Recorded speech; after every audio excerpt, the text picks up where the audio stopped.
একটু খেয়াল করে শুনেন। বৃষ্টিটা থেমে গেলে ছাতাটাও বোঝা মনে হয়। কালি ফুরিয়ে গেলে যে কলমটা দিয়ে যে স্বপ্নটা লেখা হয়েছিল সেটার জায়গা হয় ডাস্টবিনে। ঠিক তেমনি আপনি যতদিন মানুষের কাজে লাগবেন ততদিনই আপনার দাম থাকবে। যেদিন আর উপকারে আসবেন না সেদিন আপনিও অপ্রয়োজনীয় হয়ে যাবেন। মনে রাখবেন, স্বার্থ ফুরালে মানুষের ব্যবহার বদলায়। একটু খেয়াল করে শুনেন। বৃষ্টিটা থেমে গেলে ছাতাটাও বোঝা মনে হয়। কালি ফুরিয়ে গেলে যে কলমটা দিয়ে যে স্বপ্নটা লেখা হয়েছিল সেটার জায়গা হয় ডাস্টবিনে। ঠিক তেমনি আপনি যতদিন মানুষের কাজে লাগবেন ততদিনই আপনার দাম থাকবে। যেদিন আর উপকারে আসবেন না সেদিন আপনিও অপ্রয়োজনীয় হয়ে যাবেন। মনে রাখবেন, স্বার্থ ফুরালে মানুষের ব্যবহার বদলায়। একটু খেয়াল করে শুনেন। বৃষ্টিটা থেমে গেলে ছাতাটাও বোঝা মনে হয়। কালি ফুরিয়ে গেলে যে কলমটা দিয়ে যে স্বপ্নটা লেখা হয়েছিল সেটার জায়গা হয় ডাস্টবিনে। ঠিক তেমনি আপনি যতদিন মানুষের কাজে লাগবেন ততদিনই আপনার দাম থাকবে।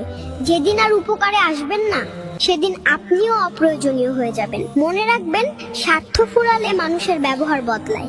একটু খেয়াল করে শুনেন। বৃষ্টিটা থেমে গেলে ছাতাটাও বোঝা মনে হয়। কালি ফুরিয়ে গেলে যে কলমটা দিয়ে যে স্বপ্নটা লেখা হয়েছিল সেটার জায়গা হয় ডাস্টবিনে। ঠিক তেমনি আপনি যতদিন মানুষের কাজে লাগবেন ততদিনই আপনার দাম থাকবে। যেদিন আর উপকারে আসবেন না সেদিন আপনিও অপ্রয়োজনীয় হয়ে যাবেন। মনে রাখবেন, স্বার্থ ফুরালে মানুষের ব্যবহার বদলায়।